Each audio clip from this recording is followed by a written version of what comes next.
Okay, I've set up three 360-degree cameras side by side for a comparison here. And I'm excited to do this because it's three 360-degree cameras in three locations at three times during the day. Morning, right now, afternoon, and evening inside for a night shot. So you can compare the videos 1 to 1 to 1. This is the introductory video to these three cameras for me. And I want to let you know, my background is in aerospace, from changing tires on airplanes to satellites. I've been across the board.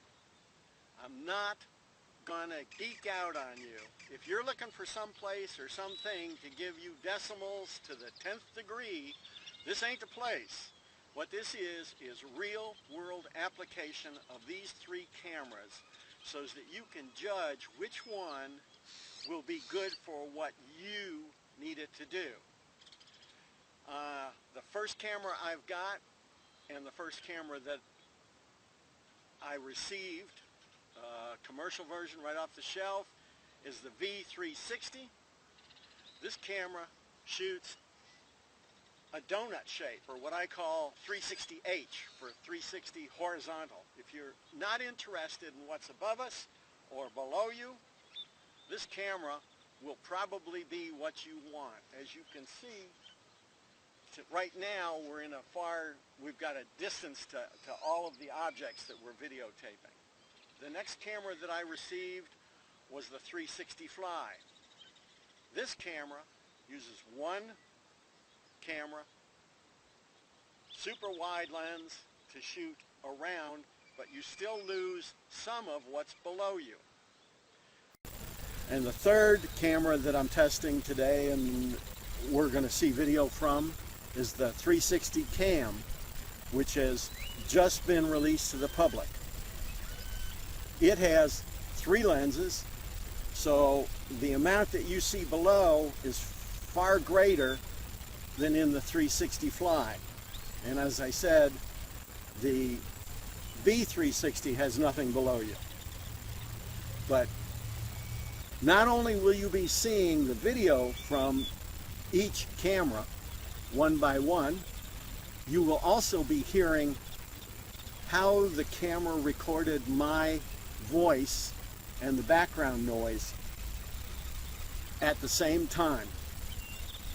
So I hope this video gives you a good idea of what you think you want or need. So that's it for right now. And the next shot will be with things closer together. And the final shot, as I said, will be inside at night with normal room lighting.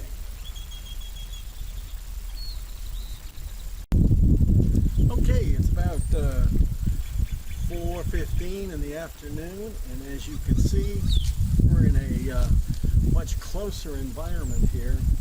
Normal subdivision, houses close by, and we're looking at what this is about. We've got a little bit of wind here, so the system I've got the cameras on might move just slightly. I'd like to talk a little bit about resolution. You hear a lot about cameras. This camera takes 720. This camera takes 1080. This is 4K, and all of that is well and good. And as I said before, I'm not going to geek out on this. What I'd like you to think about is to think of the resolution or the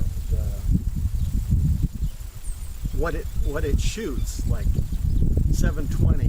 Think about that as water, and think about the screen you're showing it on as like a sidewalk pavement block. So if I'm shooting 720 or 1080 when a first high-def TVs came out, if I took two 30-inch screens or 20-inch screens and I put them side by side, same manufacturer, showing the same program, both resolution at 1080, but one was showing it at 720, one was showing it at 1080, and they were right next to each other, I couldn't tell the difference at the store.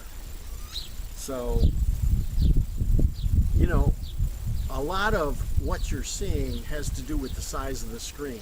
The better the screen, the better the picture's going to be, no matter what resolution you're shooting it at.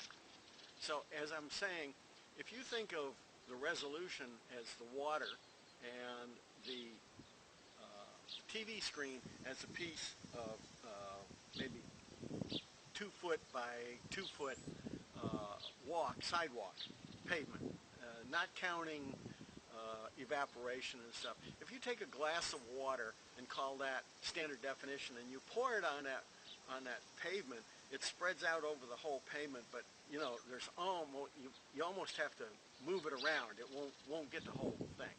Take 720 or 1080 and figure that's like a quart of water and pour it on there. And that's good. And then you take 1080, same thing, and you pour it on. If you put sides, you get it kind of thick on there, so you got a really good picture. Now take that same 1080 and pour it on something like a whole driveway or this whole street that you're looking at out here. And it's not going to cover it nearly as well. So when you're thinking of 360-degree cameras, you're taking what that camera can put out and you're spreading it over a much larger area. So you're not getting quite as good a grain or quite as good a vibrant picture. This is why a lot of the single cameras that you purchase aren't coming up to what people expect, sort of.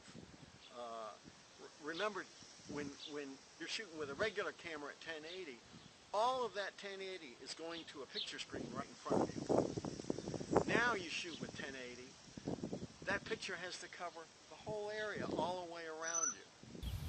So you can't expect a single camera system to put out as good a picture as one of these multi-$1,000 20 camera rigs taking a picture. But for getting the picture, pardon the pun, of the area you're in, the whole picture, and looking around, these single or multiple small cameras that are off the shelf are doing what I consider a pretty good picture. Now don't forget, you can, on YouTube, you can go back and pause it, and even when it's paused, you can look all around so you can see the difference of what each one looks like.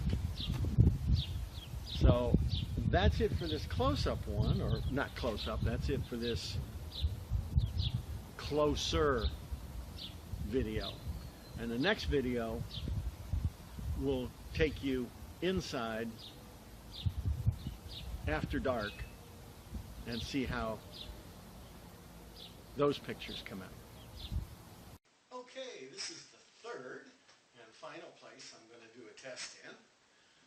We're in Jill's sewing room right now, but I thought it was quiet. It's evening, it's dark outside, and this is kind of what it looks like in a night setting in the house. I thought I'd talk just a quick bit this time on editing the video that comes out of these devices. Each one of them can go straight to YouTube or Facebook with no problem and quick and easy. But if you want to edit the video that comes out of them, to add things, wipes, put things together, there's a number of steps that you need to take. First, for the V360, the video that comes out of it at high definition is stacked. Looks sort of like the picture I plan on putting right here. They have a facility, a little software that you download, that you run that through, and it unstacks it and makes it into a editable file. Again, I'll put a copyright there. You can then take that file, put it in any of your normal video editing devices, edit them, put things in, and then render that, and then you have to run it through their system, and it goes and puts in the metadata so that you can put it on YouTube. The 360 Fly took me a little while to figure out.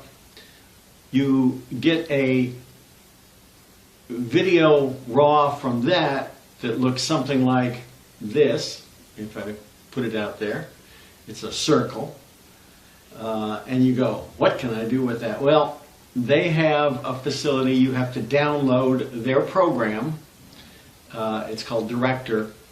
And then I had to search high and low to find out how to use their program to put it into a flat file that can be put into a normal video editing program. Not a real expensive one, but most of them. You actually have to hold down a key and press save, and then it converts it, puts it into a flat file. Then you edit that one and do everything, and then once that file is edited, you then can use YouTube's metadata injector to put the metadata in it, and then it can be uploaded to Facebook or YouTube or any of the facilities you want. The 360 Cam is the easiest one to edit. The raw data that comes out of it is in a flat file. You take it, goes straight into your video editor.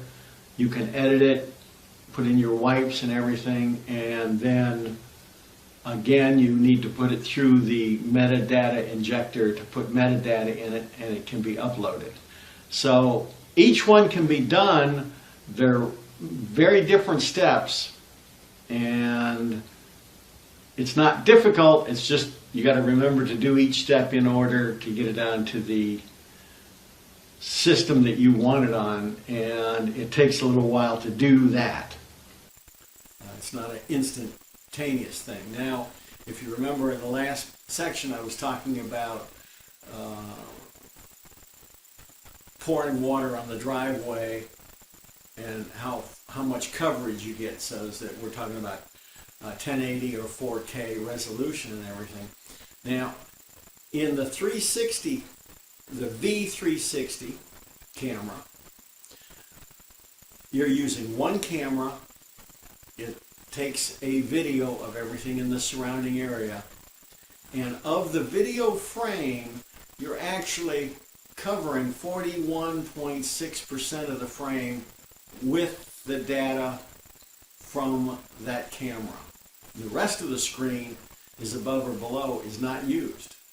So you're getting what I think is maybe a little clearer picture.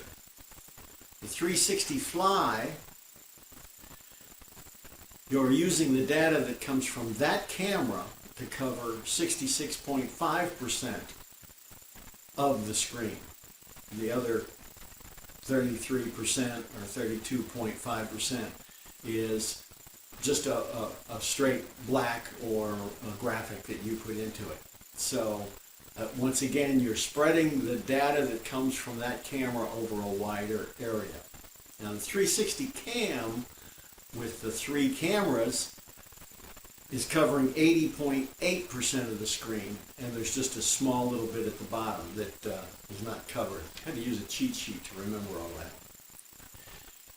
So you've seen the video from each camera in the 3 different areas that I've taken you to at the 3 different times of the day, and you've heard the video, the audio from each one as I've done it. So I hope this gives you a little better picture of what camera will work best for your situation. So hope it helped. Talk to you later. Hopefully next videos are coming from our sailboat, and we're inviting you to be virtually present aboard Guenevere when we sail.